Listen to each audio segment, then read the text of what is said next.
नमस्कार साथियों, आप सबका अपने चैनल द फलक में स्वागत है। आज की इस वीडियो के अंदर हम पार्ट 3 में फ्रिक्शन का जो टॉपिक है आपका वो करेंगे। चलिए हम फ्रिक्शन के क्वेश्चन करते हैं। कुछ साथियों को मैसेज आ रहे थे कि सर हिंदी के अंदर अगर अवेलेबल हो जाए, क्योंकि जो सेकंड ईयर की PDF देखी मैंने वो सब इंग्लिश में मिल रही थी, तो हिंदी के अंदर ये डाटा मैंने कलेक्ट किया है और आपको इसके बारे में बताता हूँ। सबसे पहला क्वेश्चन है हमारा, घर्षण का नियम कौन सा है। घर्षण का नियम क्या है। इसने बोला कि घर्षण बल के संपर्क सतहों के क्षेत्र आकार पर स्वतंत्र है। घर्षण बल सामान्य प्रतिक्रिया के विपरीत अनुपातिक होता है। घर्षण बल गति की ही दिशा में कार्य करता है। घर्षण बल संपर्क सतह की प्रकृति पर निर्भर नहीं है। ये भी बात गलत है, ये भी गलत है और ये भी गलत है, क्योंकि घर्षण बल सामान्य प्रतिक्रिया के विपरीत अनुपातिक नहीं होता बल्कि उसके समानुपाती होता है। तो जो क्वेश्चन नंबर 1 का ऑप्शन ए है ये सही है, जो घर्षण बल संपर्क सतह क्षेत्र और आकार पर स्वतंत्र है। दूसरा है, एक प्रेरक वस्तु के खिलाफ घर्षण बल की दिशा क्या है। इसने बोला कि what is the direction of frictional force against A motional object. Motional object यानी कि जो चल रही है वस्तु, जो वस्तु चल रही है, जो चल रही वस्तु है उसके अगेंस्ट, उसके खिलाफ घर्षण बल की दिशा क्या होगी। जिस दिशा में वस्तु चल रही होगी घर्षण की दिशा उसके विपरीत दिशा में होगी। तो इसका ऑप्शन आपको होता है बी, वस्तु के विपरीत दिशा के अंदर आपका जो घर्षण बल है उसकी दिशा होगी। जिस दिशा में वस्तु चल रही है उसके बिल्कुल अपोजिट में, उसके विपरीत में। तीसरा आता है, which force is directly proportional to the normal reaction between contacting surfaces. दो कॉन्टैक्ट सरफेसेज हैं उनके बीच में, जो कॉन्टैक्ट सरफेसेज हैं उनके बीच में जो फोर्स है वो किसके डायरेक्टली प्रोपोर्शनल होगी। वो फोर्स जो है घर्षण बल के प्रोपोर्शनल होगी, यानी कि सीधे सामान्य प्रतिक्रिया कौन सा बल सीधे अनुपातिक है, वो घर्षण बल होगा जिसके वो डायरेक्टली प्रोपोर्शनल होगी, क्योंकि जितना वो कॉन्टैक्ट के बीच में सर फोर्स लगेगी उतना ही वो घर्षण के समानुपाती होगा। क्वेश्चन नंबर 4 है, पहिया और सड़कों के बीच में तो कौन सा कार्य करता है यदि वाहन सड़कों पर चलने में सक्षम है। तो अगर हम बात करें तो फ्रिक्शन के कारण जो आपके वाहन हैं वो सड़कों पर चलते हैं। यदि आपके टायर के और सड़क के बीच में फ्रिक्शन नहीं होगा तो वो वहीं पर स्लिप करेगा, जिससे वो आगे नहीं बढ़ पाएगा। तो फ्रिक्शन के कारण ही वाहन हमारे आगे चलते हैं, मूव करते हैं। क्वेश्चन नंबर 5 में आता है, विच इज़ यूजफुल फ्रिक्शन। ये कहता है कि इनमें से उपयोगी घर्षण कौन सा है। उपयोगी घर्षण मतलब कि जो घर्षण हमारे लिए अच्छा है, जिसका हमारे लिए उपयोग है। तो सिलेंडर में रिंग का घर्षण है वो हमारे लिए उपयोगी नहीं, इससे हमारा नुकसान नहीं होता। क्रैंकशाफ्ट बीयरिंग के अंदर भी घर्षण होता है तो उससे हमारी एफिशिएंसी कम होती है, साउंड भी आती है। व्हील ऑफ बीयरिंग के अंदर भी घर्षण हमारे लिए फ़ायदेमंद नहीं है। लेकिन ब्रेक शू लाइनिंग होती है, जो आपके ब्रेक लगते हैं, जो उसकी लाइनिंग होती है उनके अंदर ब्रेक तभी लगता है, आपका व्हीकल तभी रुकता है जब वो उनके बीच में जितना ज़्यादा फ्रिक्शन होगा उतना जल्दी आपका व्हीकल रुकेगा। इसलिए ये जो घर्षण है हमारा ब्रेक शू लाइनिंग के बीच में, ये हमारे लिए उपयोगी है। नेक्स्ट क्वेश्चन नंबर 6 हमारा, कौन सा बेकार घर्षण है। बेकार घर्षण कौन सा है। यहाँ पर उपयोगी घर्षण की बात थी, यहाँ पर बेकार घर्षण की बात है। तो सबसे पहले हमारा जो रियर एक्सल गियर है यही हमारे लिए है जो वेस्टफुल है। इसके अंदर अगर घर्षण होगा तो हमारी पावर ट्रांसमिशन कम होगी, जिससे हमें नुकसान होगा। इसके ऑप्शन बी है, सी है, डी है, ये भी हमारे लिए ज़रूरी है।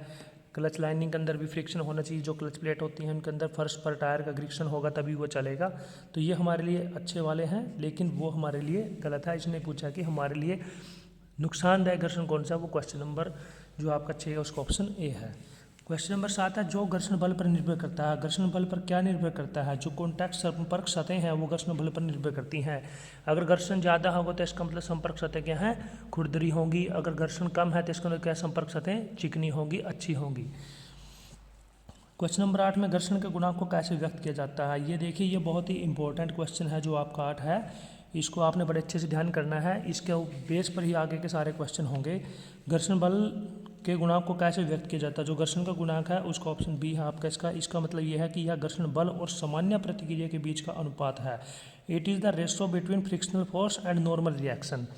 ये आपने ध्यान रखना है। इससे क्वेश्चन नंबर 9 के अंदर इसका फार्मूला है, what is the formula to find the coefficient of friction. घर्षण के गुणांक का सूत्र क्या है। जो इसने पूछा घर्षण गुणांक को कैसे व्यक्त किया जाता है, ये उसकी परिभाषा है और ये इसका फार्मूला है, जो कि आपका आता है option D, mu is equal to F upon W. और ये एफ अपॉन आर भी हो सकता है।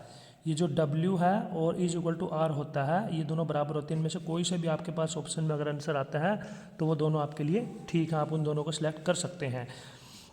ये आपका घर्षण गुणांक है, इसको हम म्यू से डिनोट करते हैं। क्वेश्चन नंबर 10 के अंदर यही बात पूछ रहा है कि घर्षण गुणांक को निरूपित करने के लिए किस प्रतीक का उपयोग किया जाता है। घर्षण गुणांक को किससे डिनोट करते हैं हम, तो घर्षण गुणांक को हम म्यू से डिनोट करते हैं, इसको म्यू बोला जाता है।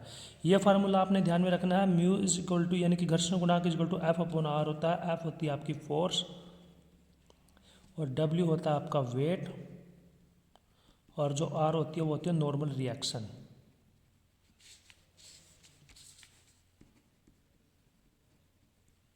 ये आपने ध्यान रखनी है, फोर्स, वेट और नॉर्मल रिएक्शन। इन्हीं के बेस पे अगले 8-10 क्वेश्चन होने वाले हैं और इसके बेस पे आपके पेपर में क्वेश्चन जरूर आएगा, आपको ये फॉर्मूला जरूर याद होना चाहिए। क्वेश्चन नंबर 11 में, यदि दो वस्तुएं आराम से संपर्क में हो तो किस तरह के घर्षण को कहा जाता है। यदि दो वस्तुएं आराम से हैं, एक दूसरे से मिली हुई हैं, लेकिन वो आराम से है, मूव नहीं कर रही हैं, वो चल नहीं रही है, वो रुकी हुई हैं, तो उस समय पर जो उनके बीच में घर्षण होगा वो होगा स्टैटिक, स्थैतिक घर्षण, जिसको हम हिंदी में बोलते हैं स्टैटिक घर्षण होगा। ठीक है, इसका ऑप्शन सी है आपका। क्वेश्चन नंबर 12 के अंदर हम देखते हैं, विच इज करेक्ट स्टेटमेंट, सही कथन कौन सा है। Which is correct statement, correct statement क्या है, सही कथन कौन सा है। इसके अंदर सही कथन क्या है आपका, ये कहता है लिमिटिंग घर्षण स्लाइडिंग घर्षण के बराबर है, ये भी गलत है। लिमिटिंग घर्षण स्लाइडिंग घर्षण के बराबर नहीं होता। रोलिंग घर्षण स्लाइडिंग घर्षण से अधिक है, ये भी गलत है। रोलिंग घर्षण हमेशा कम होता है। जो चीज़ें घूमने वाली होती है ना, जैसे बैरिंग वगैरह हो गई और भी चीज़ें होगी, उनके अंदर घर्षण कम होता है। और जबकि जो चीज़ें आगे पीछे मूव एंड थ्रो करती हैं, आगे पीछे चलते हैं, उनमें घर्षण ज़्यादा होता है, क्योंकि रोलिंग के अंदर कॉन्टैक्ट सरफेस कम से कम होता है, जिससे घर्षण कम होता है। और sliding friction is always less than the limiting friction, ये देखिए स्लाइडिंग घर्षण हमेशा लिमिटिंग घर्षण से कम होता है, ये बिल्कुल सही कहा इसने। लिमिटिंग घर्षण वो घर्षण होता है जब कोई चीज़ चलने वाली होती है, और स्लाइडिंग में जो चीज़ चल रही है उस समय उसके बीच में घर्षण कम होगा, इसलिए इसका ऑप्शन सी है। क्वेश्चन नंबर 13 के अंदर, which of the angle is called the angle of friction. Angle of friction किसे कहा जाता है, मैंने अभी भी आपको बताया था, ये होगी फोर्स आपकी, ये होगा आर नॉर्मल रिएक्शन, ये होगा डब्ल्यू वेट, और जो नॉर्मल रिएक्शन होती है और जो यहाँ पर ये एंगल बना हुआ है, ये वाला एंगल क्या होता है, ये होता है एंगल ऑफ फ्रिक्शन, ये बनता है एंगल ऑफ फ्रिक्शन। तो ये हो गया आर ओ एस, तो R O S option B है आपका, R O S. Question number 14 के अंदर, what is the coefficient of friction if the angle of friction is क्या हो। यदि घर्षण का कोण थीटा है तो घर्षण गुणांक क्या होगा। यदि हम इसको कैलकुलेट करते हैं, घर्षण गुणांक को, थीटा की वैल्यू निकालते हैं, mu is equal to F upon R होता है। तो अगर हम इसको साइन कोस थीटा के अंदर निकालते हैं तो ये बनता है sine theta upon cos theta. ये जो हमारा एफ होता है साइन थीटा इक्वल होता है, आर होता है कोस थीटा इक्वल होता है। जब sine theta upon cos theta होता है वो किसके बराबर होता है, हमेशा टेंजेंट थीटा के बराबर होता है। तो घर्षण का यदि कोण थीटा है तो घर्षण गुणांक क्या होगा, घर्षण गुणांक क्या होगा, टेंजेंट थीटा होगा। म्यू इज इक्वल टू किसके बराबर हो गया, टेंजेंट थीटा के बराबर होगा, थीटा की फॉर्म में। इसको आपने ध्यान रखना है, इसका भी आपका आगे उपयोग होगा, इस फार्मूले का भी। अब क्वेश्चन नंबर 15 के अंदर ये आकृति दे रखी है, इसने चित्र दे रखा है। ये कहता है कि कोई ऑब्जेक्ट है वो मूव कर रहा है कि इस इंक्लिनेशन पर थीटा डिग्री पर। तो वो पूछता है कि इस दिए गए आंकड़े में आर अक्षर को क्या दर्शाता है। मैंने अभी भी बताया था कि आर क्या दिखाता है, नॉर्मल रिएक्शन, जिसको हम हिंदी में बोलते हैं, ये देखिए नॉर्मल रिएक्शन, सामान्य प्रतिक्रिया। ऑप्शन डी है आपका, सामान्य प्रतिक्रिया होता है नॉर्मल रिएक्शन। और भार को हम बोलते हैं डब्ल्यू, और रेजिस्टेंस को हम बोलते हैं आर, और फोर्स को बोलते हैं हम एफ या पी। तो ये आपने ध्यान में रखना है। मैंने आपको चारों चीज़ें बता दी हैं। इसके बाद क्वेश्चन नंबर 16 में, what is the purpose of lubricant, स्नेह का उद्देश्य क्या है। स्नेहक लुब्रिकेंट का प्रयोग हम किस लिए करते हैं। आप अपनी वर्कशॉप में मशीन चलाते हैं, वहाँ पर आप जब कटिंग करते हैं किसी पार्ट्स की या कोई जॉब बनाते हैं, तो उस टाइम जब दो टूल जॉब पर चलता है, कटिंग करता है, तो वहाँ पर क्या होता है, बहुत ज़्यादा फ्रिक्शन होता है दोनों के बीच में, तभी कटिंग हो पाती है। और जब फ्रिक्शन ज़्यादा होता है तो वहाँ पर हीट क्रिएट होती है। तो वहाँ पर क्या करते हैं हम, घर्षण को ज़्यादा से ज़्यादा घर्षण ना हो, हीट होने से और ज़्यादा घर्षण हो जाता है और हमारा पार्ट ब्लंट भी हो सकता है, टूल हमारा आगे से ख़त्म भी हो सकता है। तो उसको कम करने के लिए हम क्या करते हैं, लुब्रिकेंट का प्रयोग करते हैं। तो लुब्रिकेंट किस लिए यूज करते हैं, टू रिड्यूस फ्रिक्शन, फ्रिक्शन को कम करने के लिए। क्वेश्चन नंबर 17 में, what type of lubricant used in wick feed lubrication system. ये देखिए वीक फीड स्नेहन प्रणाली, वीक फीड लुब्रिकेशन सिस्टम, आपने ये नाम ध्यान रखना है। वीक फीड लुब्रिकेशन सिस्टम में क्या प्रयोग किया जाता है स्नेहक के रूप में? तो लुब्रिकेशन के अंदर जो है लुब्रिकेशन ऑयल यूज करते हैं हम इस प्रणाली के अंदर। वीक फीड लुब्रिकेशन सिस्टम के अंदर लुब्रिकेशन ऑयल यूज करते हैं इस प्रणाली में।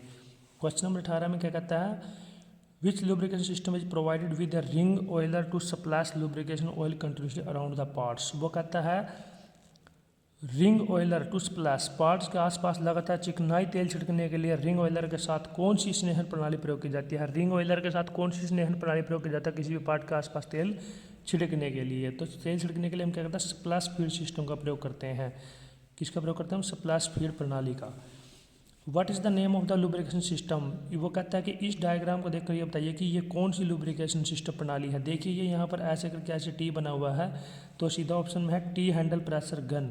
टी हैंडल प्रेशर गन जो हमारी है, ये स्नेहन के रूप में प्रयुक्त उपकरण का नाम क्या है, यही उसने पूछा। इसका नाम टी हैंडल प्रेशर गन है। क्वेश्चन नंबर 20 में कहता है which is used to reduce the friction in machine part. Machine भागों में घर्षण को कम करने के लिए किसका उपयोग किया जाता है? मिट्टी का तेल बिल्कुल नहीं कर सकते हम, इसका उपयोग नहीं कर सकते, इससे घर्षण कम नहीं होगा। और नेक्स्ट है पेट्रोल। पेट्रोल से बिल्कुल नहीं होगा, पेट्रोल तो डालते ही उड़ जाता है। पानी से भी नहीं हो पाएगा इतना। लुब्रिकेंट का हम प्रयोग करते हैं, स्नेहक का हम प्रयोग करते हैं। क्वेश्चन नंबर 21 के अंदर क्या बोल रहा है,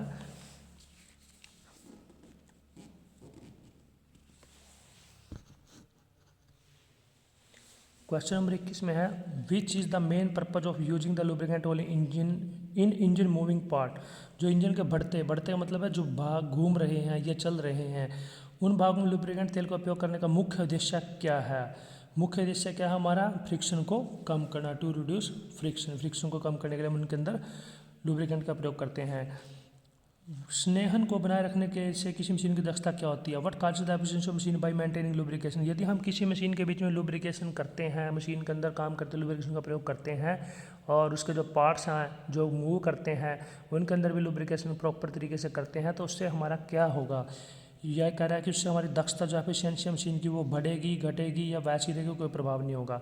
यदि मशीन के आप अच्छी तरह से लुब्रिकेशन करते हैं तो मशीन के पार्ट अच्छे से काम करेंगे, जल्दी काम करेंगे, तो उससे क्या होगा, आपकी मशीन की दक्षता बढ़ेगी, इंक्रीज होगी। इसको ऑप्शन ए आपका। क्वेश्चन नंबर 23 में विच में the coolant act as a lubricant. ये कह रहा है किस तरह शीतलक एक स्नेहक के रूप में कार्य करता है। जो कूलेंट है आपका वो किस तरह से स्नेहक के रूप में कार्य करता है, ये इसने पूछा है कि कूलेंट का भी काम करता है जो लुब्रिकेंट होता है। वो कूलेंट क्या मतलब क्या है? जो ठंडा करता है। ठंडा क्या करता है? हम शीतलक का क्या करते हैं? ठंडा गर्मी दूर भगाने के लिए, to carry away the heat को दूर करने के लिए, इस तरह कूलेंट का प्रयोग हम करते हैं लुब्रिकेशन के साथ एज ए लुब्रिकेंट। धूल उड़ाने के लिए नहीं करते हम, गर्मी को दूर करने के। जब हम मशीन पर काम करते हैं तो टूल और जॉब के बीच में जो आपकी हीट बनती है, कई बार देखते हैं कि आप उसमें से जॉब पे जब टूल चलता है तो धुएँ भी उठने लग जाते हैं, तो उस टाइम पे क्या होता है वहाँ पर हीट ज़्यादा हो जाती है, तो आप वहाँ पे कूलेंट का प्रयोग करते हैं, लुब्रिकेंट भी यूज कर लेते हैं। तो उस केस को ये वही पूछता है किस तरह शीतलक के स्नेहक रूप कार्य करता है? To carry away the heat को दूर करने का कार्य करता है। क्वेश्चन नंबर 24 में देखिए what is the force required to move a body of mass 1000 kg the coefficient friction is 0.4, assume 1 kg is equal to 10 newton. ये ध्यान में रखना आपने, इसने अज्यूम बोल दिया कि आपने 1 किलो 10 न्यूटन के बराबर में मानना है। ये कहता है घर्षण गुणांक 0.4 है, द्रव्यमान 1000 किलोग्राम के शरीर को स्थानांतरित करने के लिए आवश्यक बल की क्या आवश्यकता होगी। मैंने अभी आपको बताया था कि आपने जो फार्मूला है मैंने वो बताया था, ध्यान में रखना आपने, वो था जो आपका घर्षण गुणांक इज इक्वल टू F/R या F/W। इसमें से आपको जो वैल्यू दे रखी है वो आप ले लो। तो घर्षण गुणांक ये देखो, इसने यहाँ पर घर्षण गुणांक दे रखा है, हम क्या लेते हैं, अब यहाँ पर बात हो रही है मास की, वेट की, is equal to F/W। Mu कितना आपका दे रखा है यहाँ पर 0.4, इसकी जगह हमने ये ले लिया, बराबर F कितना है 1000 kg बटे में। देखिए अब इसने ऑप्शन में दे रखा है 1 kg 10 न्यूटन, यहाँ पर न्यूटन है तो हम इसको मल्टीप्लाई 10 कर देंगे तो ये किसके बराबर हो जाएगा, न्यूटन में हो जाएगा। बटे में क्या है, निकालना क्या है, स्थानांतरित करने के लिए एक देखिए म्यू हमारे को दे रखा 0.4, फोर्स हमें निकालनी है, वेट हमें दे रखा है 1000 kg, और 1001 kg 10 न्यूटन बराबर है तो इसको हम 10 से गुना कर देंगे। तो अब क्या करेंगे, हम F को ले लेते हैं, F इज इक्वल टू क्या होगा, ये इधर गुना में है, उधर ये इधर भाग में, उधर जाके किस चीज़ को हो जाएगा, गुना में हो जाएगा। 0.4 गुना में 10 गुना में 1000। अब 4 का दशमलव खोल देते हैं, इसका दशमलव हटा देते हैं, यहाँ पर बटे में 10 आ जाएगा, 10 से 10 कट गया, 4 गुना में 1000 क्या होगा 4000 न्यूटन। तो ये आपका ऑप्शन ए आ गया 4000 न्यूटन। ये फार्मूला आपको याद होना चाहिए। फार्मूला क्वेश्चन के अंदर जो चीज़ दे रखी है वो आपको पता होनी चाहिए। किसने बोल दिया घर्षण गुणांक 0.4, इसकी जगह हमने 0.4 लिख लिया। द्रव्यमान 1000 किलोग्राम, यानी कि जो आपका वेट है वो 1000 किलोग्राम हो गया। न्यूटन में कर दिया इसको हमने, वेट बन गया 1 kg = 10 न्यूटन। तो ये बन गया आपका न्यूटन के अंदर वेट बन गया, ये आपका वेट कंसीडर हो गया। और इसके बाद आपका आ गया ये एफ हमें निकालना है। तो हमने क्या किया, या तो यहाँ पर बटे में करते आर पार गुना कर देते हैं, या फिर इसको इधर गुना में ले जाते हैं, यहाँ पर एफ रह जाएगा, इसको गुना में लेके गए, इसका दशमलव खोल दिया तो बटे में 10 आ गया, 10 से 10 कट गया, यहाँ पर 4 था, 4 को 1000 से गुना किया तो 4000 न्यूटन आ गया। ठीक है। सेम इसी तरह क्वेश्चन नंबर 25 है, what is the coefficient of friction if a force 30 newton is required to move a body of mass 35 kg, जो 1 किलोग्राम इज = 10 न्यूटन। यहाँ पर बोलता है कि यदि 30 न्यूटन के बल को इसने बल दे दिया यहाँ पर, यानी कि हमारे पास क्या होगा फोर्स इज = क्या होगा 30 न्यूटन। बड़े पैमाने पर 35 किलोग्राम, यानी कि हमारे पास क्या हो गया मास आ गया, तो हम इसको वेट में करने से 35 और 1 किलोग्राम इज = 10 न्यूटन, 350 न्यूटन का जो वेट है आपका स्थानिक घर्षण गुणांक क्या हमें ये निकालना है। तो ये क्या होता है F/W। एफ कितना हो गया 30 न्यूटन बटे W कितना हो गया 350 न्यूटन। न्यूटन से न्यूटन कट गया, 0 से 0 कट गई, ये आएगा 3/35। अब हम 3 को 35 से भाग करेंगे, ना जाने कि 0, यहाँ पे दशमलव, यहाँ पे दशमलव, 0 लगा ली, फिर भी नहीं जा पाएगा, फिर एक 0 लगा ली। अब करते हैं 3 में 27, 9 पंजे 45, 5 4 9 31, ज़्यादा हो जाएगा, 9 पे 8 पे जाएगा, 8 पंजे 40, 8 से 24 से 4 28, 0 10 में से 8 गया 2, 1 0 फिर लगा ली, 3 6 18, 6 पंजे 30, 6 पे ज़्यादा हो जाएगा, 5 पे जाएगा, 5 5 25 का 5 का चलेगा 2, 5 3 15 2 17, ये बच गया यहाँ पे 25, फिर एक 0 लगा ली। अब 3 8 24, 8 पे ज़्यादा हो जाएगा, 7 पे 7 पंजे 35, 5 3 7 1 और 3 24, बच गए 5। अब 0.0857 देखिए हमारा ऑप्शन में अगर यहीं पर मैच हो जाता है, ये देखिए 0.0857 आपका आ गया है। तो इस तरह से इसका ऑप्शन आ गया 0.0857। एक बार फिर बता देता हूँ, क्वेश्चन के अंदर आपने ये देखना कि आपको दिया क्या हुआ है। आपने देख लिया F = 30 न्यूटन दिया हुआ है, वेट 35 × 10 kg, इसने 1 kg को 10 न्यूटन के बराबर दिया था।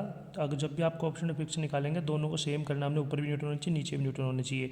ये हमारे पास 35 kg था, तो हमने इसको 10 से मल्टीप्लाई कर देंगे तो 1 kg 10 न्यूटन के बराबर है, तो 350 न्यूटन हो गया। तो ये आ गया आपका 0.0857। यहाँ पर 1 kg दे रखा है आपको 10 न्यूटन के बराबर, और कई बार ऑप्शन में 1 kg = 9.81 न्यूटन के इक्विवेलेंट भी होता है, तो वो आपने ध्यान रखना है। यदि आपको नहीं दिया हुआ है तब आपने इसको कंसीडर कर लेना है। क्वेश्चन नंबर 26 में देखिए,